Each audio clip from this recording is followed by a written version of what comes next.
Hello, this is the European history video for Wednesday, November 11th, 2020. This is Veterans Day. What we've done so far before the video is those students who were here corrected the A-Day exams for those who were here. And we also did the A-B-Day seating charts. And before we begin in earnest, I want to discuss the case study. When we went to totally online, one of my beliefs is that totally online is something that requires a little bit more leeway than a normal hybrid or regular online, regular in-person classes. So last spring, what I did is I severely limited the amount of work that I gave above and beyond listening to my lectures. They had some, but I didn't go overboard. When we went totally online last week, I decided that I had no idea how long we were going to be online. I decided that for European history, I would make the case study 2 optional, unless you're an AP student, in which case it's mandatory and expanded. And I haven't gone into the expansion yet with the AP students, but I will. Don't worry, it'll be fun.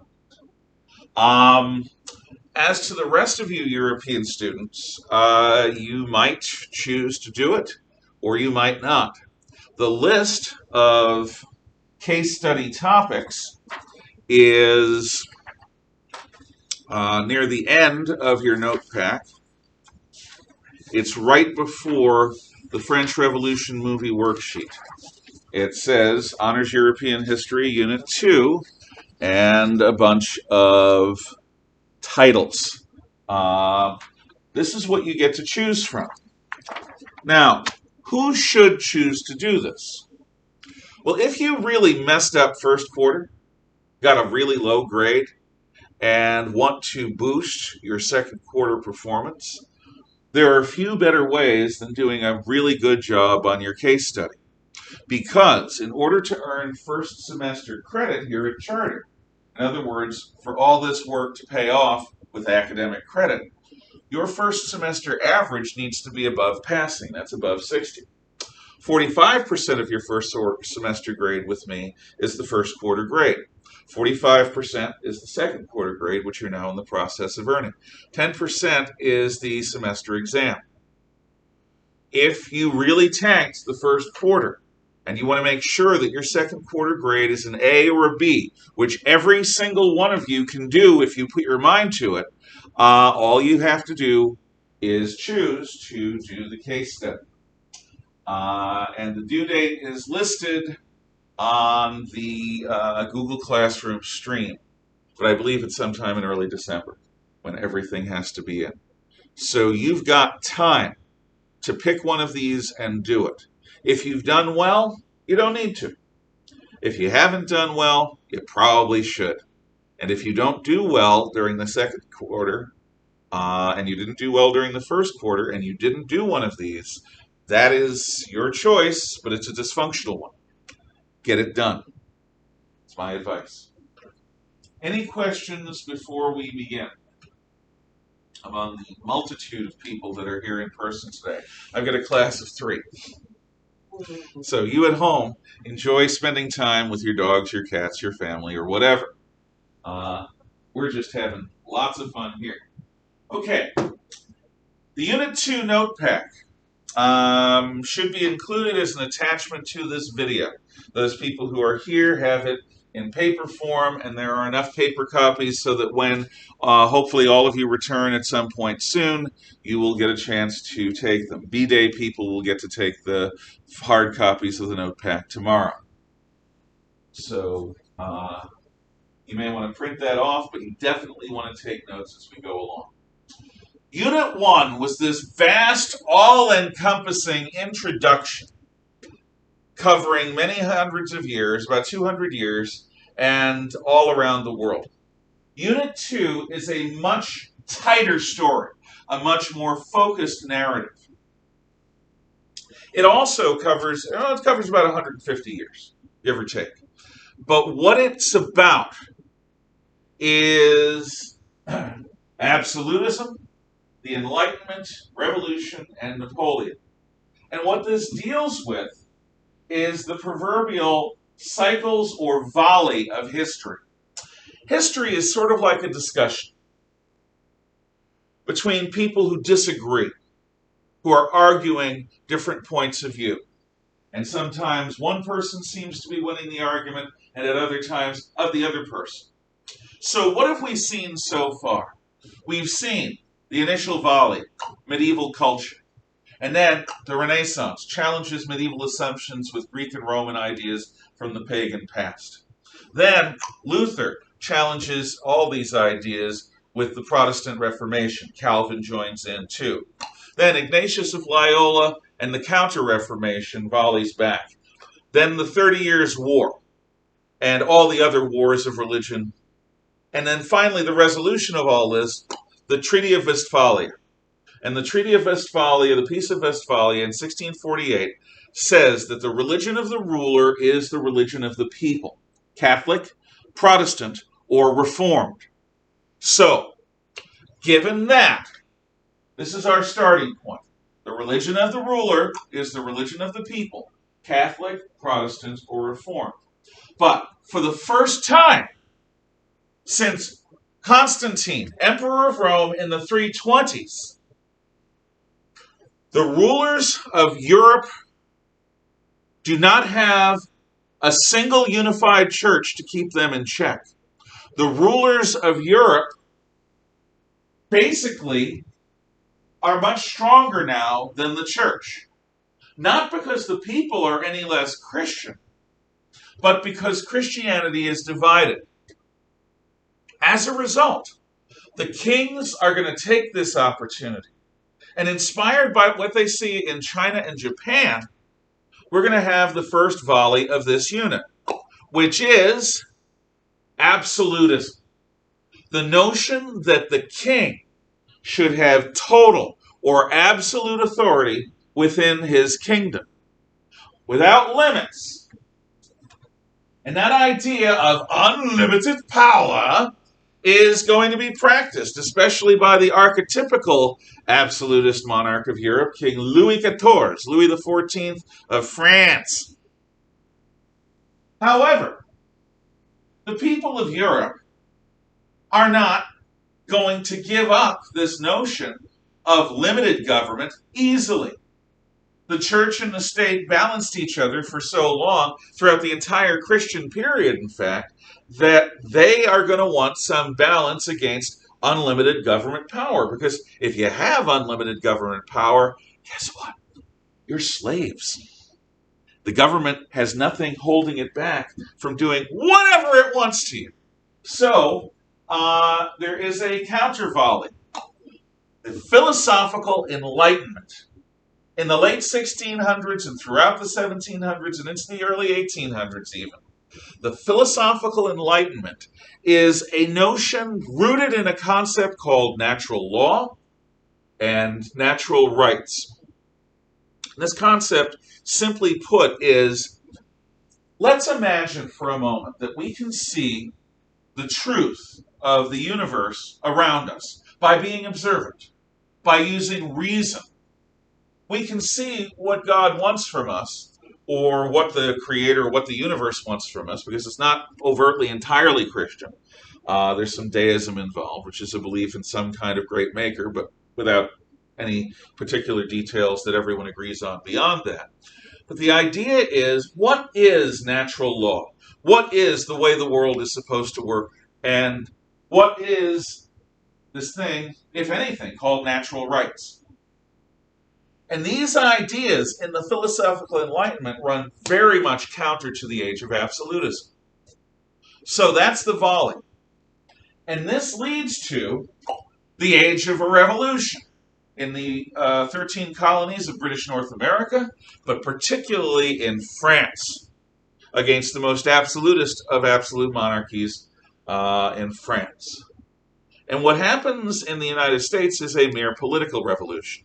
The society largely remains intact. The government changes. But what happens in France is a full-scale social revolution. It's a proto communist or Marxist revolution in many ways. Everything is supposed to change, including human nature, including natural law, including all customs. Even the way we measure time is going to change. Even what we call divine is going to change. Everything is on the table for revolutionary change. Now, the age of revolution does not produce utopia. Who would have thunk? It produces blood, terror, the guillotine, and ultimately, Napoleon Bonaparte. Yes, Nappy Baby from Corsica, who becomes Emperor of the French and conquers all of Europe between Britain and Russia, and tries conquering both of them as well, but fails. Napoleon Bonaparte, little guy, big dreams.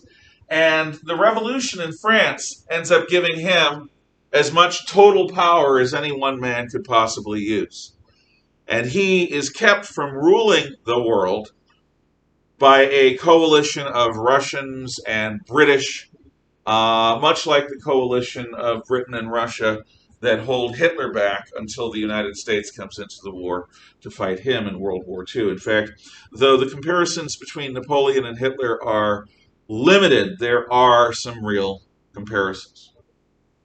So, the story of Unit 2 is about this volley from the religion of the ruler is the religion of the people to absolute monarchy, philosophical enlightenment, age of revolution, Napoleon and his conquests. That's the story. And because Unit 1 took about 2 full weeks longer than it usually does, thanks to this lovely, lovely alternating weird schedule system that we have, my intent is to do Unit 2 fast in order to try to make up time. That's going to require some effort from you. Luckily, European students, unless you are an AP student or a student who's trying to make up lost time from the first quarter, you're not going to have a case study to worry about, which will allow you to focus on the lectures and things like that. So, seeing that there are no questions, we begin. From religious war to political war. The 30 Years' War, and later the English Civil War, because Britain sometimes at this point in history is a little behind the rest of Europe. It's like the styles in Seattle are going to be a couple of weeks or months before, or ahead of the styles here in the here in Coeur d'Alene. We're a little behind the times. Okay, thank you. So, the 30 Years' War, and later the English Civil War, are both political and religious. Remember, in the Middle Ages, since the church was ubiquitous, that's everywhere, involved in everything, all religious wars or struggles had political components and vice versa. This is why the church was so resistant to change. But the Catholic v. Protestant struggles that caused the defenestration of Prague, for example, aren't just about Catholic v. Protestant. They're also about the emperor trying to have more power over the regions of the Holy Roman Empire and the political regions wanting more autonomy from a central authority. So there is a political struggle at work. And then the Swedes get involved, and then the French get involved, and then it just becomes this giant cluster of war that goes on for about 30 years. And pretty much everyone in Central Europe is directly affected by it.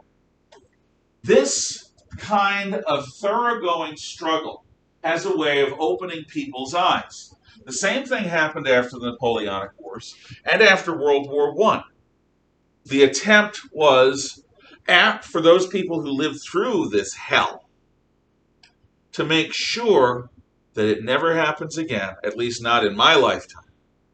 And so efforts like the Treaty of Westphalia, the Peace of Westphalia, the religion of the ruler of the religion of the people is the religion of the people, is designed to settle that religious side of things.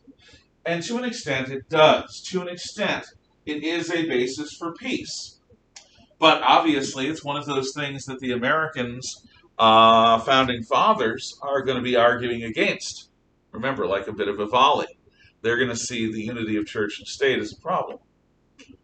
But it's better than ongoing religious war. Now, in the case of England, you have a situation where there is political and religious tension. Queen Elizabeth, good Queen Bess, the last of the House of Tudor, dies in 1602, I think, maybe 03, without issue. That means she ain't got no kids.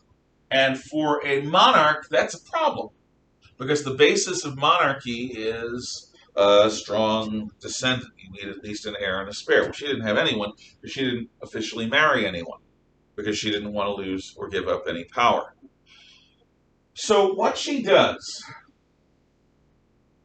is she looks to the issue, the children of Mary, Queen of Scots, who she had executed.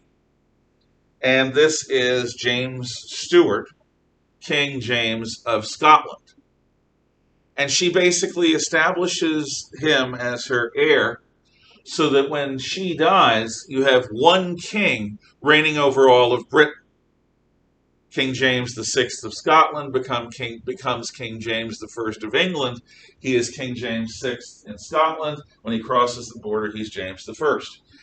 You have two separate governments, one in Scotland, one in England. The Scottish is much weaker, by the way, than the English, and but two governments. So King James is being brought in, and that provides enough stability so that there isn't a civil war or a succession crisis or anything like that. However, there's a problem. James is an absolute monarchist, an absolutist. And James believes in what he ends up writing about, called the true laws of free monarchies.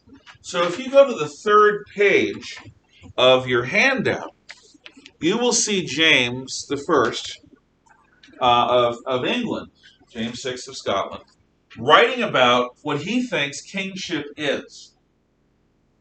And this is going to be a challenge. The state of monarchy, James writes, is the supremest thing upon earth. For kings are not only God's lieutenants upon earth, and sit upon God's throne, but even by God himself are called gods. Wow. This is a Christian monarch? Let's go on. There be three principal similitudes that illustrate the state of monarchy. One taken out of the Word of God, and two other out of the grounds of policy and philosophy.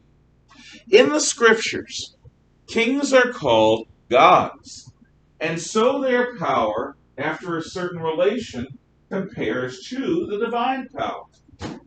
Kings are also compared to fathers of families, for a king is truly parentus or parens patriae, father of his country, the politique, father of his people. And lastly, kings are compared to the heads of the microcosm of the body of this microcosm of the body of man. In other words, if you view the kingdom as a giant life form, the king is the mind of that, the head of that. Kings are justly called gods, for that they exercise a manner of resemblance of divine powers upon the earth. For if you will consider the attributes of God, you shall see how they agree in the person of a king. God hath power to create or destroy, to make or unmake at his pleasure, to give life or send death, to judge all and be judged nor accountable to none. I'll say that again, to judge all and to be judged by none. That's basically what he means here. To raise low things and to make high things low at his pleasure. And to God are both souls and body due. In other words, a believer and a member of the country owes body and soul in loyalty to God and to King. And the like power have kings. They make and unmake their subjects. They have power of raising and casting down, of life and death, judges over all their subjects, and in all causes and yet accountable to none but God only. I conclude, James continues in his True Laws of Free Monarchies, I conclude then this point touching the power of kings with this axiom of divinity, that as to dispute what God may do is blasphemy. Say that again. That as to dispute what God may do is blasphemy. In other words, remember the first sin. Satan, fallen angel, not yet fallen, says to God, "Hey God, great job on creation, except you messed up here. Let me fix this." You don't question God when he's all-knowing and all-powerful, but it's blasphemous to do that. Well, James says, so it is sedition. Sedition is a crime. It speaks like treason. In subjects to dispute what a king may do in the height of his power. But just kings will ever be willing to declare what they will do if they will not incur the curse of God. I will not be content that my power be disputed upon, but I shall ever be willing to make the reason appear to all my doings, and rule my actions according to my laws. I would wish you to be careful to avoid three things. Well, I'll get to that. So what the king is saying is perhaps something that you've heard your parents say, or your teachers say, or your coaches say from time to time. I get to make the choice here. I get to make the decision. I will be happy to explain the decision to you at my convenience. But I'm not going to pretend that we are going to share decision-making powers. I'm the parent, you're the kid. I'm the teacher, you're the student. I'm the coach, you're the player. I am going to make decisions, and where and when I can, I'll tell you why I'm making the decision that I'm making. But, and here he goes on, I would wish you to be careful to avoid three things in the matter of grievances. So here the king is cautioning his subjects what he does not want them to do. First, that you, my subjects, do not meddle with the main points of government. That is my craft. To meddle with that, or to lessen me, I must not be taught my office. In other words, as regards government, don't worry about it. I got it here. I got it covered. Don't question it. Don't stress about it. That's my job. You don't teach me my job. I know my job. I'm the king. You don't know my job. You're not the king. So don't try teaching me my job, my office. Don't get too involved in government. That's my craft, not my craft. Secondly, I would not have you meddle with such ancient rights of mine as I have received from my predecessors.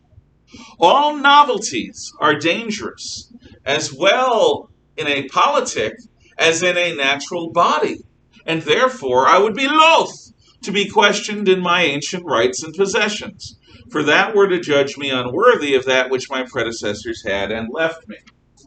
Okay, in a body, a bunch of new cells suddenly appear. That's cancer. And if you don't do what you need to do right away, and even if you do sometimes, it can kill you. So it is, James is arguing, with the government. I have received all sorts of powers and privileges from the kings and queens that came before me. Don't try to lessen those in the name of Parliament. Don't try to lessen those in the name of some natural right. Don't try to limit me to powers less than, decreased from, what my ancestors bequeathed to me. Because if you do that, you're insulting me personally. You're saying that I'm not worthy to have the power that Queen Elizabeth did, or King Henry VIII did, or any of the kings going back to King Alfred and beyond.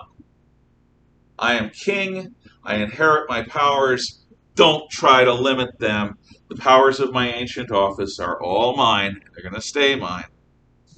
That's the second thing. And lastly, I pray you beware to exhibit for grievances anything that is established by a settled law, and whereunto you know I will never give a plausible answer for it, is an undutiful part in subjects to press their king, wherein they know beforehand he will refuse them.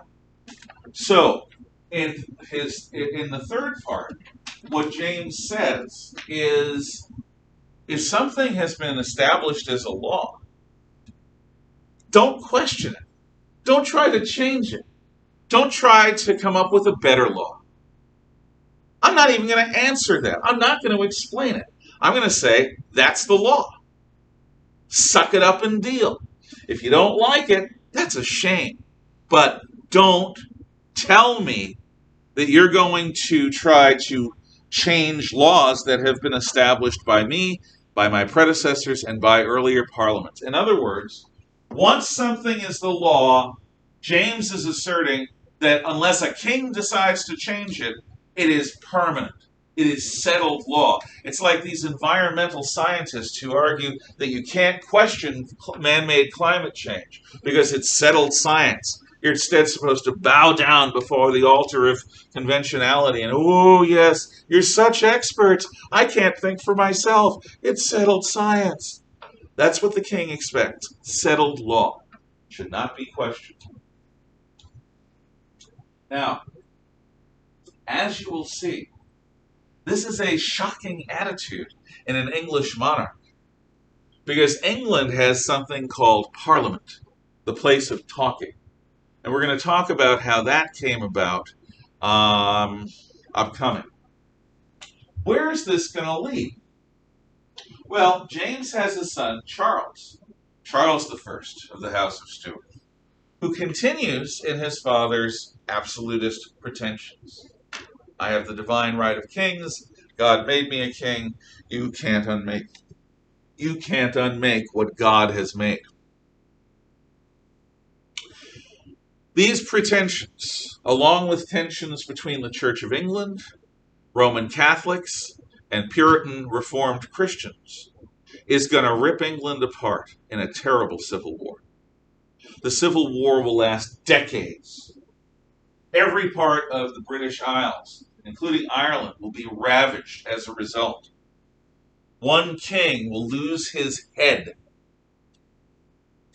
as he is executed.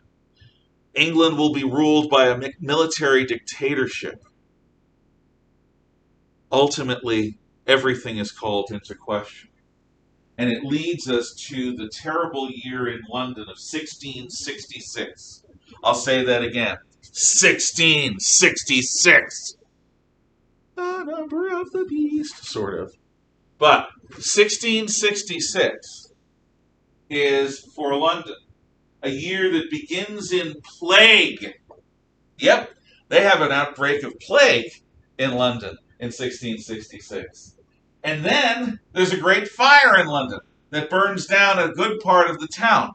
I'm talking a fire like the Fire of Rome fire in 66. Ooh, ooh, creepy. And there's also war with the Dutch, fellow co-religionists, Protestants, Reformed Christians, but the Dutch raid London. So 1666 is Annus Horribilis, or a terrible, terrible year. Much worse than 2020, at least so far. But the year ain't over yet. So, what we are going to do next time is I'm going to introduce you to the situation in England, and we're going to spend some time on the English Civil War to give you a sense of the way things are in Europe in peace and in war at the beginning of Unit 2. For now, I will say adieu, and we will resume tomorrow. Thank you.